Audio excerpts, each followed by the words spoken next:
वक्रतुंड महाकाय सूर्यकोटि समप्रभ निर्विघ्नं कुरु मे देव सर्वकार्येषु सर्वदा। या देवी सर्वभूतेषु विष्णुरूपेण संस्थिता नमस्तस्यै नमस्तस्यै नमस्तस्यै नमो नमः। वर्णानामर्थसङ्घानं रसानं छन्दसामपि मङ्गलानं च कर्तारौ वन्दे वाणी विनायकौ। जो गजानन जी, जो सरस्वती अक्षरों अर्थ समूह रसों छंदों और मंगल की करने वाली सरस्वती और गणेश जी की मैं वंदना करता हूँ। ओम त्र्यंबकं यजामहे सुगंधिं पुष्टिवर्धनम् उर्वारुकमिव बन्धनात् मृत्योर्मुक्षीयमामृता।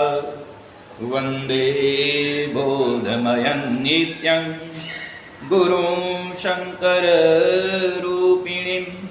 यमाश्रितो हि वक्रोऽपि चन्द्र सर्वत्र वन्द्यते। उन त्र्यंबकम ज्ञानमय नित्य शंकर रूपी गुरु की मैं वंदना करता हूँ, जिनके आश्रित होने से टेढ़ा चंद्रमा भी वंदनीय हो जाता है, पूजनीय हो जाता है।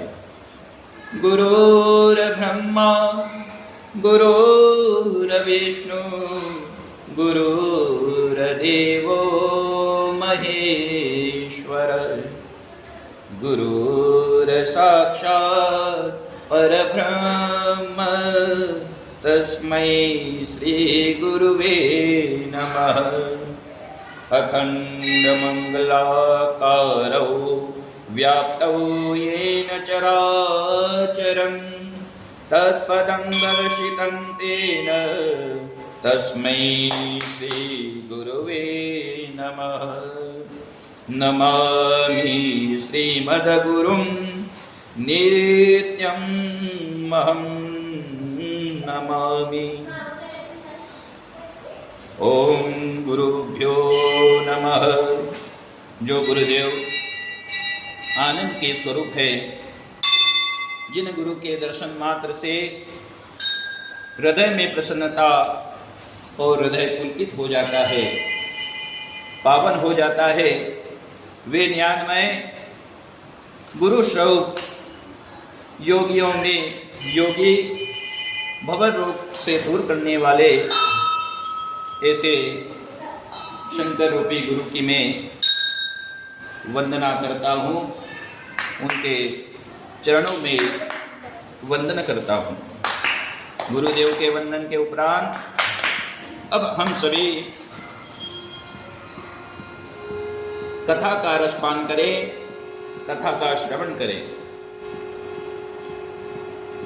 शिव पुराण के पावन चरित्र का रसपान करें, शिव पुराण की कथा का श्रवण करें और इसी प्रकार की इच्छा लिए एक समय सोनक आदि 87,000 ऋषि सूत जी महाराज के पास आए और सूत जी महाराज के पास आकर के बोले कि हे ऋषि श्रेष्ठ, हे मुनीश्वर, हम सभी ऋषिगण एकत्रित होकर के आपके सम्मुख शिव पुराण की कथा को श्रवण करने के लिए, जिसमें उन शिव अविनाशी शंभु महादेव के यशोगान को व्यक्त किया है, उसका श्रवण करने आए हैं।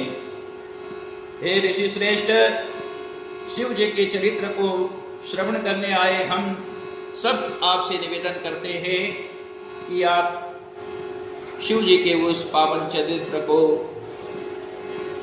जिसे शिव पुराण कहा जाता है, वह आप हमें श्रवण कराइए, जिससे हम सभी उस शिव पुराण को पावन शिव पुराण को सुनकर अपने जीवन को सार्थक करे, धन्य करे। जो वह धन्य है जो मानस शिव पुराण की कथा का रसपान करता है, वह अपने जीवन में कृतार्थ हो जाता है। हे ऋषि श्रेष्ठ, आप हमें शिव पुराण का श्रवण कराएं और जिससे जीवन में सदाचार, भगवत भक्ति एवं विवेक की वृद्धि हो तथा साधु पुरुष किसी प्रकार से काम, क्रोध और मानसिक विकारों से निवृत्त हो। इस घोर कलयुग में जीवन प्राय असुर स्वभाव के हो गए हैं। उस जीवन समुदाय को शुद्ध देवी संपत्ति युक्त बनाने के लिए सर्वश्रेष्ठ उपाय जो है वह शिव पुराण है। वह सर्वोत्तम पवित्र कारक उपाय है। हे प्रभु, हे मुनि श्रेष्ठ, आप उस पावन पुराण को हमें सुनाइए, जिसका श्रवण कर हमारे कर्णों को अमृत के समान रसपान कर सके। इस प्रकार शौनक आदि ऋषियों की विनती को सुनकर सूत जी महाराज बोले, पुराण श्रवणम शंभो नाम सकीर्तनम कल्पधूम फल शम्य मनुष्यानंच संशय। हे ऋषियों, शंभो के नाम का संकीर्तन एवं शिव पुराण का श्रवण दोनों ही कार्य मनुष्य को कल्प वृक्ष के समान फल देने वाले हैं। इस बात में आपको संशय नहीं रखना चाहिए, संदेह नहीं करना चाहिए। हे ऋषियों, शिव पुराण के चरित्र में, शिव पुराण में 24,000 श्लोकों से युक्त बनाया गया है। इस शिव पुराण के 7 संहिताएं हैं और 12 भेद हैं।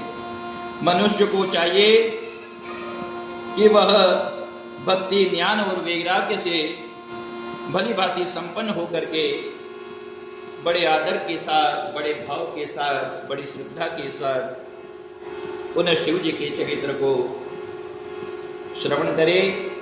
इस शिव पुराण के माध्यम से उन शिव चरित्र को सुने। इस शिव पुराण की कथा में 7 संहिता और 12 भेद है।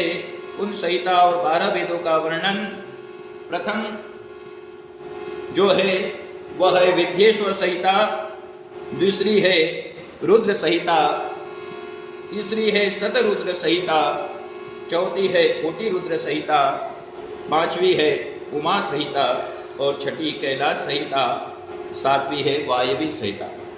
12 भेद हैं जो वह विघ्नेश्वर संहिता, रुद्र संहिता, विनायक संहिता, उमा संहिता, मातृ संहिता, एकादश रुद्र संहिता, कैलाश संहिता, शतरुद्र संहिता, कोटि रुद्र संहिता, सहस्र कोटि रुद्र संहिता, वायवीय संहिता तथा इस प्रकार यह 12 भेदों से शिव पुराण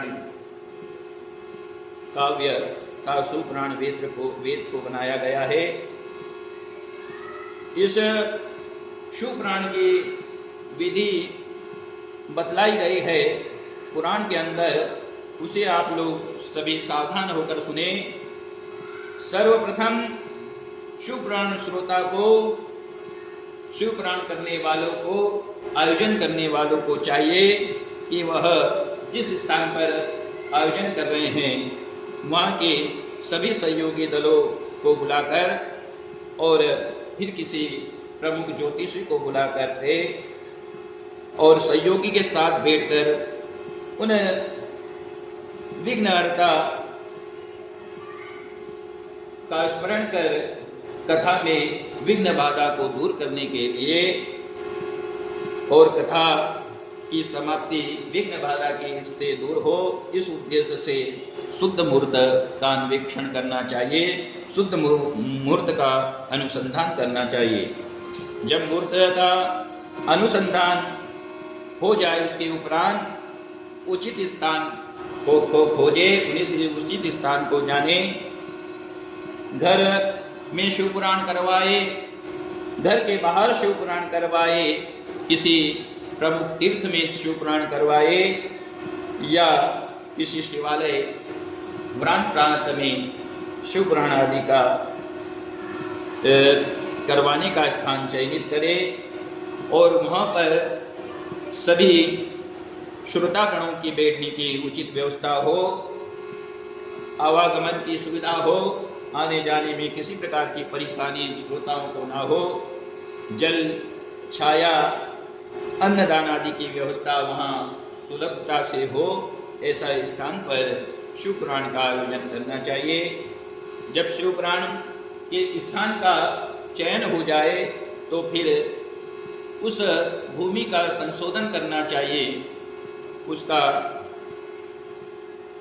लेवल करना चाहिए और उसे गोबर से लीप करके खंभों आदि से सुशोभित करें, ऊंचा मंडप स्थल बनाएं और उसमें पताका आदि लगा करके पत्र चंदावे से अलंकृत करें। भगवान शिव के लिए सुंदर आसन बनाए और उस पर शिव जी को स्थापित करें। व्यास गादी का निर्माण करें, वक्ता के लिए उचित आसन का निर्माण करें और भक्तों के लिए, श्रोतागणों के लिए सुनने के लिए उचित बैठने की व्यवस्था करें। इस प्रकार भूमि का संशोधन व्यवस्था करने के बाद वक्ता का जो आसन हो वह वक्ता उत्तर मुखी में रखे और श्रोतागण उनके सम्मुख रहे। इस प्रकार का कथा के आयोजन के लिए व्यवस्था करनी चाहिए। यह शिव पुराण का निर्देश है। वक्ता को चाहिए कि वह व्यास गादी का, शिव पुराण का, भगवत ज्ञान का सम्मान करते हुए किसी भी आए हुए को प्रणाम न करे, किसी भी वरिष्ठ को प्रणाम न करे। व्यास गादी पर जब तक बैठे, जब तक वह व्यास स्वरूप रह करके केवल भगवान का ही स्मरण चिंतन करे और भगवान को ही प्रणाम करे। स्थान व्यवस्था हो जाने के बाद जिस प्रकार से भी हो, देश में आसपास जो शिव पुराण के कथा सुनने वाले रसियागण हैं, रसिकगण हैं, जो शिव पुराण सुनने का भाव रखते हैं, उनको किसी भी माध्यम से संदेशा भिजवाएं कि फलाने स्थान पर इतनी तिथि से इस नियत तिथि तक शिव पुराण की कथा का आयोजन किया जा रहा है। आप सभी शिव जी के भक्त, शिव पुराण के रसियागण इस स्थान पर आकर के शिव पुराण नामक प्रसादी का प्रसाद ग्रहण करें और अपने पितरों और स्वयं का कल्याण करें। इस प्रकार का समस्त स्थानों पर संदेशा भिजवाएं। जब यह सब पूरी व्यवस्था हो जाए तो उचित मुहूर्त में कथा में आने वाले विघ्नहर्ता श्री गणेश जी का, शिव पुराण के ग्रंथ का, नवग्रह, सर्वतो भद्रमंडल आदि देवताओं का पूजन करे, मंडप का पूजन करे। कथावाचक को चाहिए कि कथा ही बनी रहे, उसमें सांसारिक आदि प्रसंग न डाले, हास्यप्रद प्रसंग न डाले। इस बात का कथा वाचक को विशेष तौर से ध्यान रखना चाहिए। कथावाचक व्यास गादी पर बैठकर केवल शिव जी का चरित्र ही गान करे। कथा के बीच में जो श्रोतागण है वह उठ उठ करके अन्य स्थान पर न जाए, सिर पर पगड़ी बांधकर कथा को श्रवण नहीं करना चाहिए। पान चबाकर भी कथा का श्रवण करना शिव पुराण के अनुसार निषेध है। ऐसा करने वाले को यमपुरी में जाने के बाद यमदूत विष्ठा का पान कराते हैं। इस प्रकार यह शिव पुराण की व्यवस्था का प्रसंग संपन्न हुआ। अब श्रोतागणों को पालन करने वाले जो नियम हैं उन्हें आप सुनिए। इसके बाद हे मुने, शिव पुराण की कथा सुनने वाले व्रतधारी के लिए जो नियम हैं उन नियमों को व्रतधारी ने शिव पुराण के श्रवण करने के समय पालन करना चाहिए। वह आप लोग सभी नियमों को सावधान पूर्वक होकर के सुने। श्रोतागण उचित फल की प्राप्ति के लिए, विघ्न बाधाओं के बिना उत्तम फल की प्राप्ति के लिए भक्ति भाव से श्रवण करने के लिए इन नियमों को पालन करना चाहिए। श्रोतागण को दीक्षा से युक्त कथा का श्रवण करना चाहिए। निराहार या एक समय अल्प आहार लेकर के व्रत धारण कर श्रवण करना चाहिए।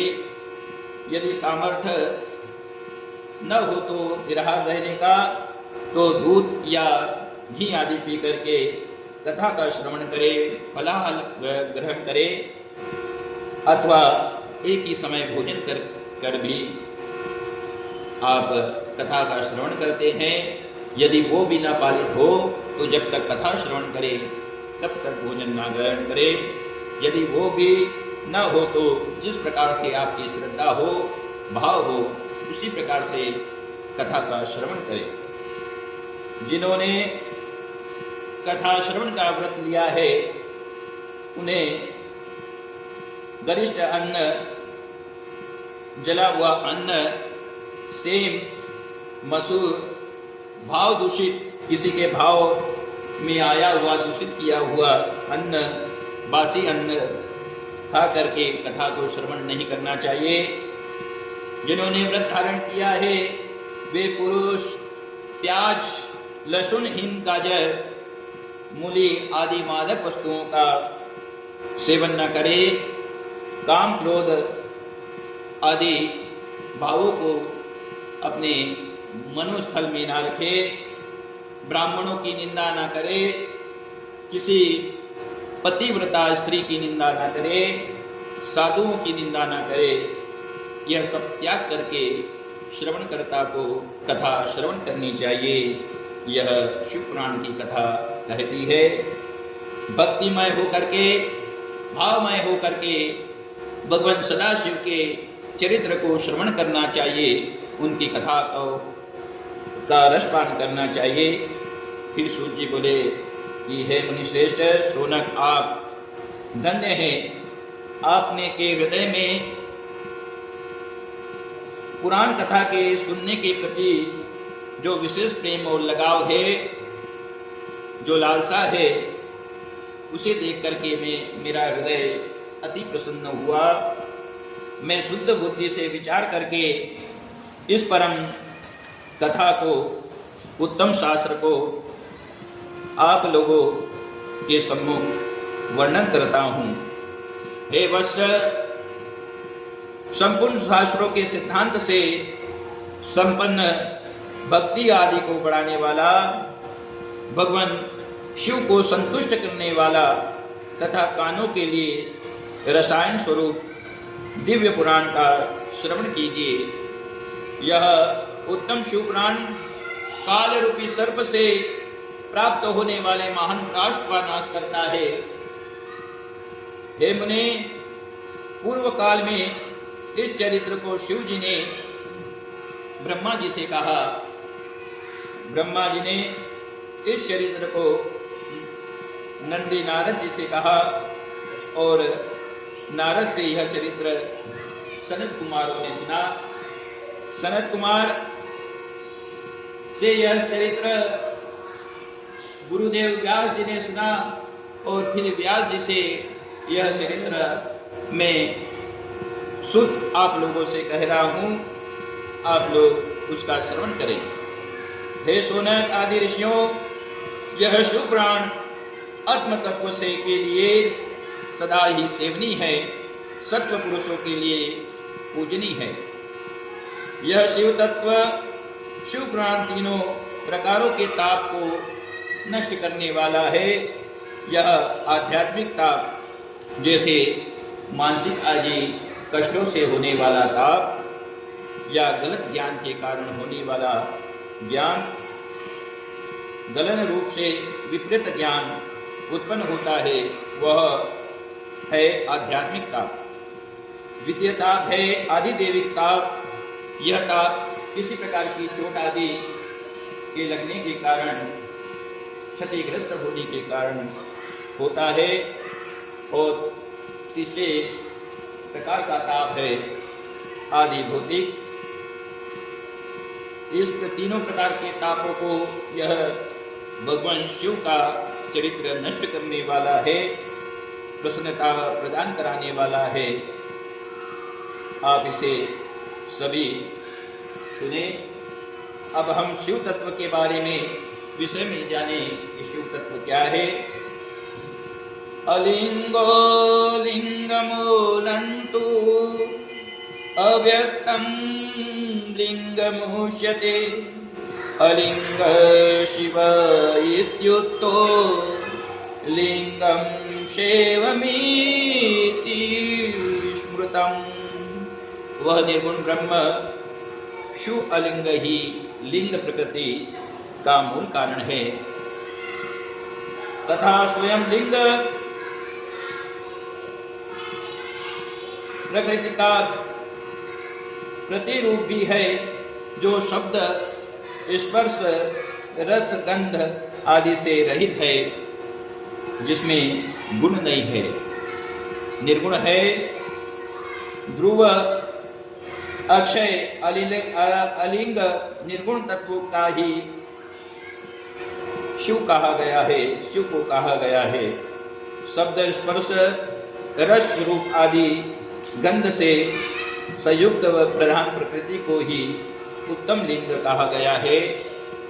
उस अलिंग अर्थात निर्गुण परमात्मा की माया के लिए ऐसा कहा गया है। सप्तदा चाष्टदा चैव तथेकादशदा पुनः लिंगान्यलिंगस्य तथा मायया विदतातितु। 7, 8 हो या फिर 11, इस तरह कुछ 26 रूप वाले लिंग तत्व इस ब्रह्मांड में हैं, व्याप्त हैं। तेभ्य प्रधान देवानंच त्रयमाशीष शिवात्मकम् एकस्मात् त्रिष्वभू दिष्वमेकं परिरक्षितम्। हे ऋषियों, यह जो शिव तत्व है वह उन्हीं माया वितत लिंगों से उद्भूत तीनों प्रधान देवत्व शिवात्मक है। उन्हीं ब्रह्मा से यह जगत उत्पन्न होता है, उन्हीं विष्णु से जगत की रक्षा होती है, एवं एक रुद्र इस जगत का संहार करते हैं। इस प्रकार शिव तत्व जगत में व्याप्त है। वह परम ब्रह्म निर्गुण भी है, सगुण भी है, लिंग भी है, अलिंग भी है, अर्थात अव्यक्त रूप भी है, कही गई है। सभी मूर्तियां शिवात्मक ही है, इसके लिए यह ब्रह्म साक्षात रूप है। वह ब्रह्मा रक्तवर्णी अर्थात रजोगुणी वाली है, वह शुक्ल वर्णी अर्थात सत्वगुणी वाली है, एवं कृष्ण अर्थात तमोगुणी वाली है। इस प्रकार इन तीनों रूपों को मानना चाहिए। जो अजा स्वरूपिणी है, सृष्टि के समय तीनों गुणों से युक्त अजा रूप पृथ्वी की आज्ञा से उसमें अधिष्ठित माया से वह महतत्व में उत्पन्न हुआ। ब्रह्मा जी नारद जी से शिव तत्व के विषय में कहते हैं कि यह शिव तत्व बड़ा ही उत्कृष्ट है, अद्भुत है, जिसे यथार्थ रूप से मैं न जान पाया, न ही विष्णु जान पाए। ब्रह्मा जी कहते हैं, नारद, जिस समय प्रलय हुआ उस समय समस्त चराचर जगत नष्ट हो गया। सर्वत्र केवल अंधकार ही अंधकार था। न सूर्य दिखाई देता था, न ही ग्रहों का कोई पता था, नक्षत्रों का कोई पता था, न दिन होता था न रात होती थी। अग्नि, पृथ्वी, वायु, जल आदि की सत्ता भी उस समय नहीं थी। केवल आकाश था, वह भी सुना था। एवं वह भी रस और गंध से रहित था। उस समय निरंतर सूचि भेद घोर अंधकार फैला हुआ था। उस समय केवल तत्सत ब्रह्म, तत्सत ब्रह्म, इस प्रकार की आवाज आ रही थी, इस प्रकार की श्रुति सुनाई दे रही थी। जो सत्य सुना जाता है वह एकमात्र ही शेष था, जिसे योगी जन अपने हृदय कर्ण में, अपने हृदय आकाश के भीतर निरंतर देखते हैं। वह सत्वत्व मन का विषय नहीं है। वाणी भी वहां तक नहीं पहुंच सकी। वह न स्थूल है, न कृश है, न रश्व है, न दीर्घ है, न लघु है, न ही गुरु है। उसमें न कभी वृद्धि होती है, न कभी हास्य होता है।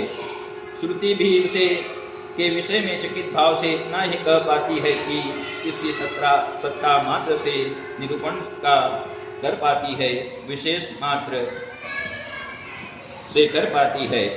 विवरण देने में वह भी असमर्थ है।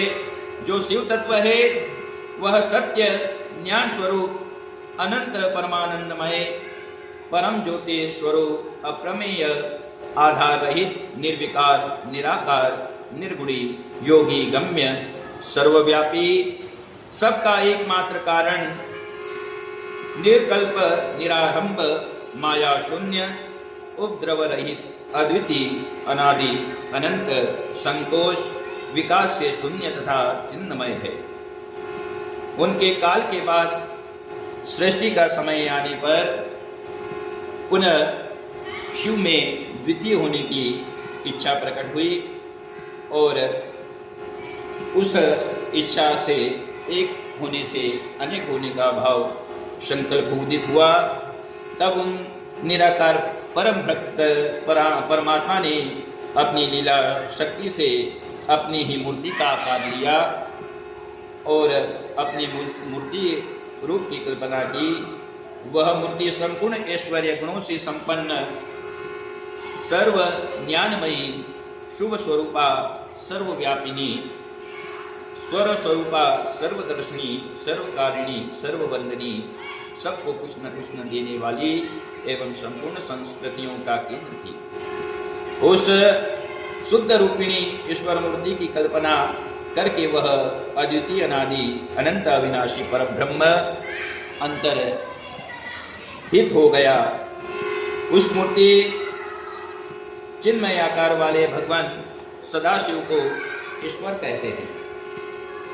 उस समय एकांकी रह करके स्वेच्छानुसार विहार करने वाले उन सदाशिव ने अपने विग्रह से ही स्वयं एक स्वरूप भूता शक्ति की सृष्टि की, जो अपने ही श्री अंग से कभी न अलग होने वाली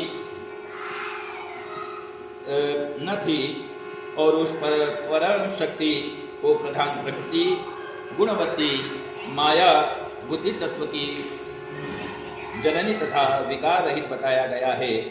वह शक्ति अंबिका कही गई है। उसी को प्रकृति सर्वेश्वरी त्रिदेवी जननी नित्या और मूल कारण की जननी कहते हैं। अब वह जो सदाशिव द्वारा प्रकट की गई उस शक्ति की 8 भुजाएं हैं और वह शक्ति शुभ लक्षणा देवी है। मुखमंडल पर सदा सहस्रों पूर्णिमा के चंद्रमा की तरह प्रकाश को बिखेरने वाली है। उनकी मुख पर सहस्रों चंद्रमा की कांति धारण करी रहती है। वह अचिंत्य तेज से जगमगाती रहती है। वे जो सदाशिव है उन्हें परम पुरुष ईश्वर शिव शंभु और अनीश्वर कहते हैं। वे मस्तक पर चंद्रमा की कला को धारण करते हैं। उनके जो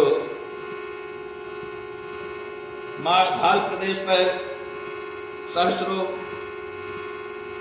आकाश गंगाओं को धारण करते हैं और भाल प्रदेश पर चंद्रमा शोभा देता है। वे 5 मुखों वाले हैं और उन शिव के 3 नेत्र हैं। इस प्रकार से वह सदाशिव 15 नेत्रों से युक्त होकर के इस समस्त ब्रह्मांड को देखते हैं। वे शिव 5 मुख होने के कारण पंचानन कहलाते हैं और चित्त से सदा प्रसन्न रहते हैं और 10 भुजाओं से युक्त त्रिशूलधारी हैं और वह उनके श्री अंगों की सुंदरता श्वेत है।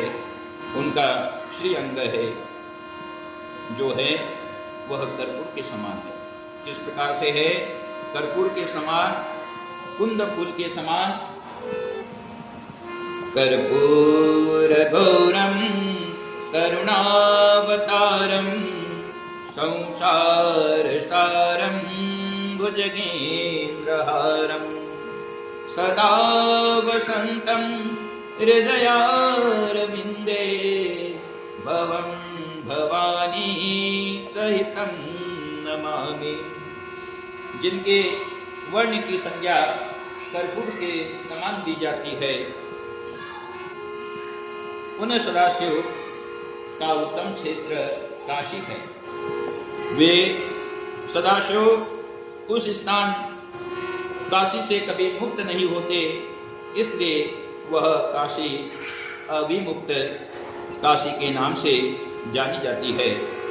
प्रलय काल में भी सदाशिव उसी स्थान पर उसी जगह रह करके अपने समस्त कृत्यों को करते हैं।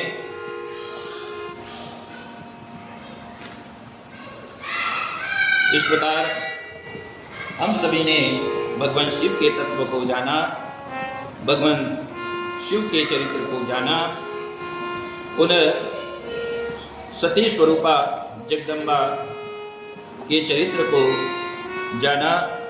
अब हम विष्णु के प्राकट्य की ओर शिव पुराण में आगे बढ़े। एक समय काशी में निवास करते हुए उन शिव शिवा ने इस प्रकार से विचार किया कि क्यों न किसी अन्य पुरुष की उत्पत्ति की जाए और वह पुरुष ही समस्त संसार को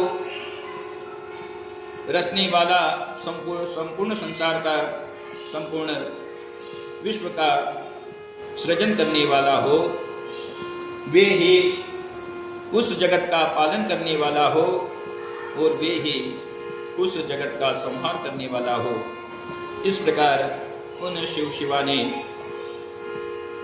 विचार करके उन शिव जी ने अपने 10वें अंग पर अमृत का लेपन किया और उन शिव के अपने अंग पर लेपन करते ही वहाँ पर एक नील वर्ण वाले श्याम पुरुष जिनकी कांति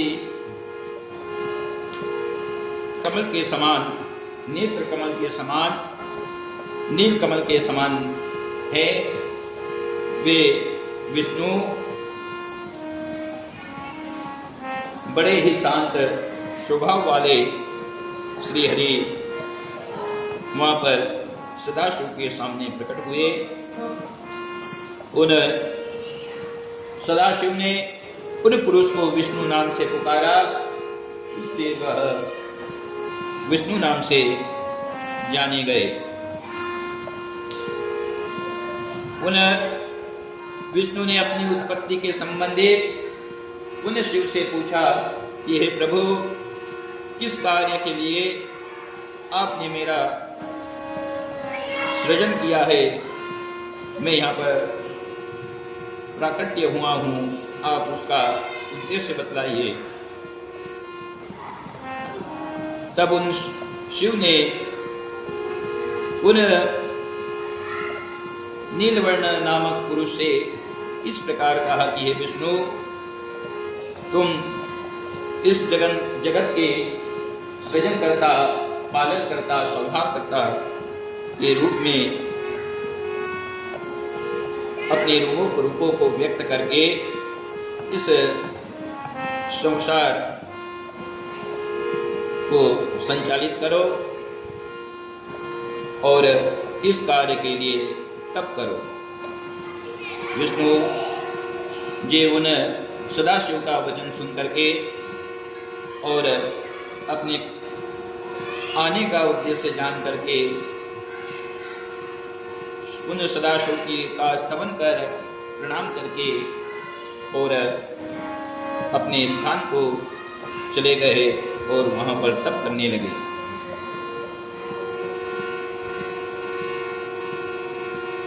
इस प्रकार तप करते हुए उन श्री हरि के पसीने से समस्त जगत जलमय हो गया और वे श्री हरि उसी जल में शयन करने लगे और उस जल में शयन करने के कारण, उस नार में शयन करने के कारण, उस नार में अयन करने के कारण वह नारायण नाम से विख्यात हुए।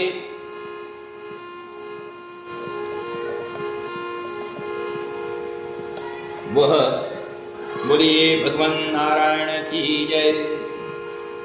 पता नहीं किस रूप में आकर नारायण मिल जाएगा, पता नहीं किस रूप में आकर नारायण मिल जाएगा। मन के दर्पण में वह राम का दर्शन पाएगा, पता नहीं किस रूप में आकर नारायण मिल जाएगा। निर्मल मन के दर्पण में वो राम का दर्शन पाएगा।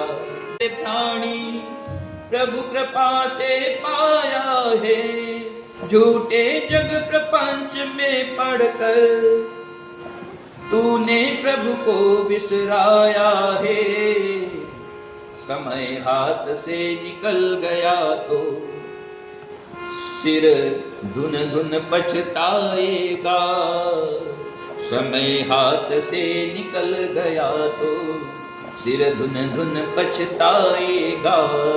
निर्मल मन के दर्पण में वह राम का दर्शन पाएगा, पता नहीं किस रूप में आकर नारायण मिल जाएगा, पता नहीं किस रूप में आकर नारायण मिल जाएगा।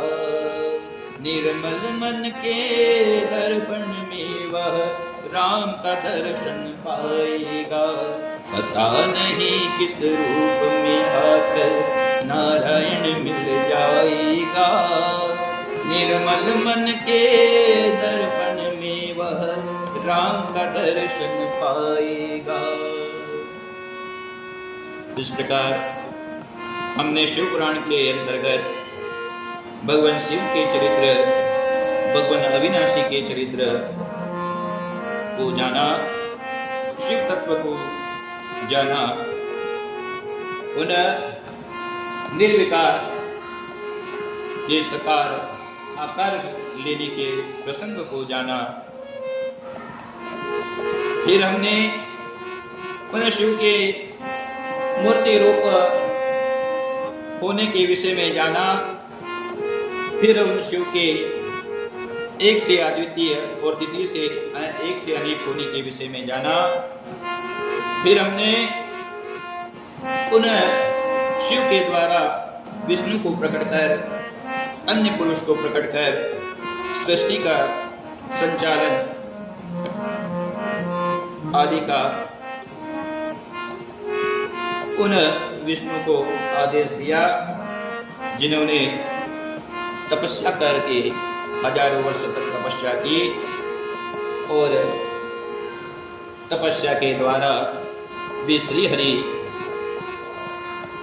नारायण नाम से पुकारे गए। इस प्रसंग को सुना।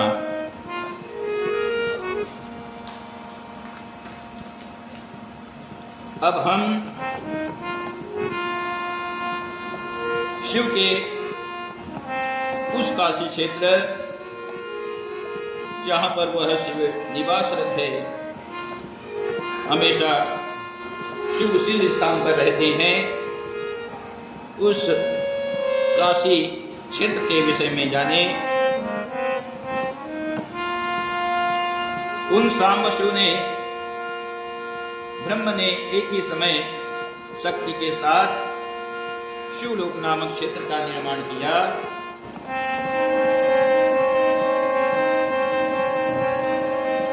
और उसी क्षेत्र को काशी कहते हैं। उसी शिवलोक को काशी नाम से पुकारा जाता है। यह परम निर्वाण या मोक्ष का स्थान है। यह काशी जो है, यहाँ पर ब्रह्म हत्या भी भार रहती है। यह इस प्रकार का क्षेत्र है जो सबसे ऊपर विराजमान है, सबसे ऊपर स्थित है। वे प्रिया प्रीतम रूप शक्ति और शिव जो परम आनंद स्वरूप हैं, उस मनोहर क्षेत्र काशीपुरी में निवास करते हैं, नित्य वहीं पर निवास करते हैं। हे मुने, शिव और शिवा ने प्रलय काल में भी उस काशी क्षेत्र से मुक्त नहीं हुए। इसी के कारण वह काशी अभिमुक्ते नाम से जानी जाती है। यह क्षेत्र आनंद के हेतु है, इसलिए पिनाकधारी भगवान शिव ने उसका नाम आनंद वन भी दे रखा था। पहले यह क्षेत्र आनंद वन के नाम से भी जाना जाता है। अब हम ब्रह्मा जी की उत्पत्ति के विषय में जाने। ब्रह्मा जी नारद जी को शिव पुराण की कथा सुनाते हुए कहते हैं कि हे पुत्र, हे नारद, हे मुनि श्रेष्ठ, जब नारायण देव जल में शयन करने लगे और उन नारायण देव के चारों ओर जलमय हो गया, जगत चारों ओर से जयमय हो गया, तब उन नारायण की नाभि से यकायक ही एक विशाल कमल की उत्पत्ति हुई और वह विशाल कमल प्रकट हुआ।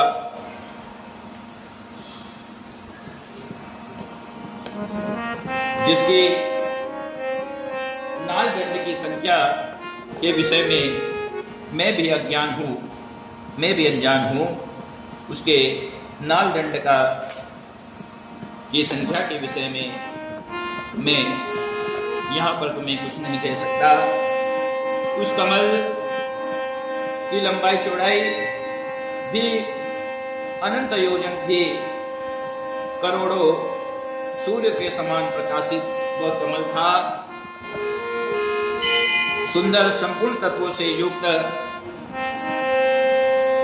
एवं दर्शन करने योग्य था। तत्पश्चात कल्याणकारी परमेश्वर शाम सदाशिव ने पूर्व तक उसी प्रकार से अपने 10वें अंग पर अमृत का संचयन किया, अमृतमला, और उनके उस अंग पर अमृत धारण करते ही मुझ ब्रह्मा की उत्पत्ति हुई और उन माया स्वरूप शिव ने, शांब सदाशिव ने उस पुत्र को उस कमल के अंदर डाल दिया, जिससे मैं हिरण्यगर्भ नाम से प्रचलित हुआ। मेरे 4 मुख हुए, मेरे शरीर की कांति रक्त हुई। शिव जी की माया होने के कारण मेरी ज्ञान शक्ति क्षीण हो गई। मैं उस शिव तत्व को भूल गया और मेरी ज्ञान शक्ति इतनी दुर्बल हो गई कि मैंने इस प्रकार से विचार किया कि इस कमल का उद्गम नीचे जल में डूबे हुए नाल से कहीं से है और वहीं पर मेरा जनक है। इस प्रकार अपने पिता की खोज में मैं उस कमल के नाल दंडों में सहस्रों वर्षों तक भ्रमण करता रहा, पर मैं एक नाल दंड में भी पूर्ण रूप से भ्रमण न कर सकने के कारण थक हार कर वापस उसी स्थान पर आकर और अपने पिता की खोज के लिए तपस्या करने लगा। जब मैंने तपस्या प्रारंभ की तो मेरे सम्मुख 4 भुजाओं से युक्त शंख चक्र गदा पद्म धारण किए हुए वहां पर नीलवर्ण एक पुरुष प्रकट हुए, जिन्हें मुझ ब्रह्मा ने पिता तुल्य मान करके प्रणाम किया और वह पिता तुल्य विष्णु मुझसे बोले, हे ब्राह्मण, तुम्हारी उत्पत्ति इस समय जगत को सृजन करने के कारण हुई है, उसकी रचना करने के कारण हुई है। इसलिए हे ब्राह्मण, तुम इस कार्य के लिए शिव को साक्षी कर, शिव का स्मरण कर, उन शाम सदाशिव का स्मरण करते हुए तपस्या प्रारंभ करो, जिससे तुम में इस जगत को बनाने की, इस जगत का सृजन करने की शक्ति आए, सामर्थ्य आए। इस प्रकार ब्रह्मा जी उन नीलवर्ण नारायण श्री हरि का वचन सुन करके सृजन करने की इच्छा लिए भगवान शाम सदाशिव का स्मरण कर तपस्या करने लगे। 10,000 वर्ष बीतने पर वह शिव के सामने प्रकट हुए और उन शिव ने ब्रह्मा जी से कहा कि आपकी उत्पत्ति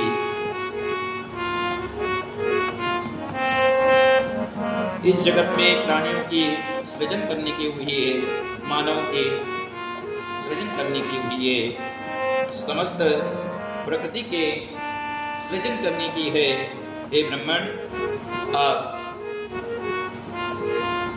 अपने उस कार्य को करो।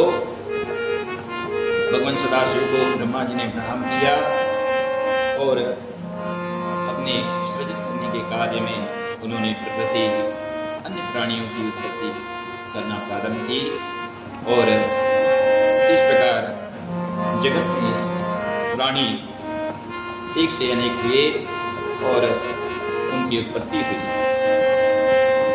जब ब्रह्मा जी ने संपूर्ण जगत की उत्पत्ति कर दी, फिर भी उनके मन में इस प्रकार का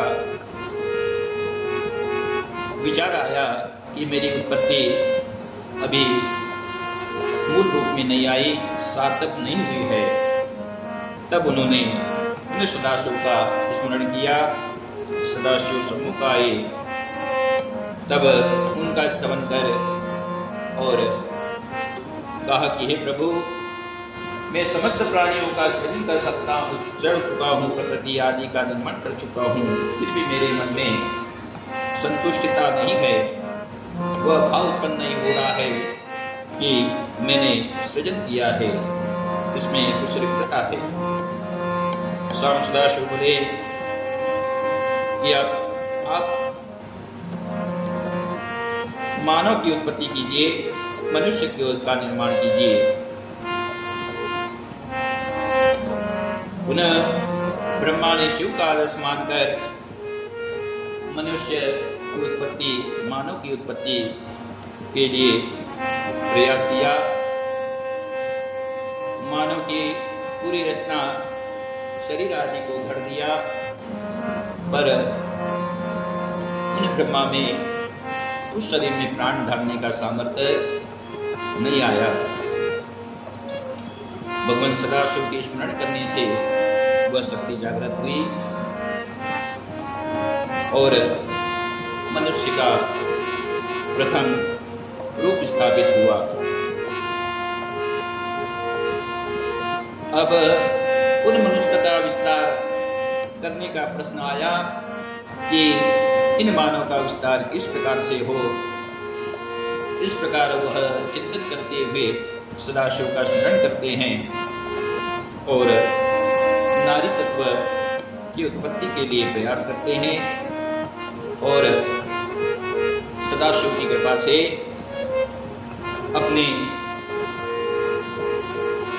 शरीर के दो भाग बना करके वे ब्रह्मा एक भाग से पुरुष स्वरूप और एक भाग से स्त्री स्वरूप होकर के दो भागों में विभक्त हो जाते हैं और विभक्त होकर के वे प्रथम स्त्री पुरुष का जोड़ा इस जगत को प्रदान करते हैं।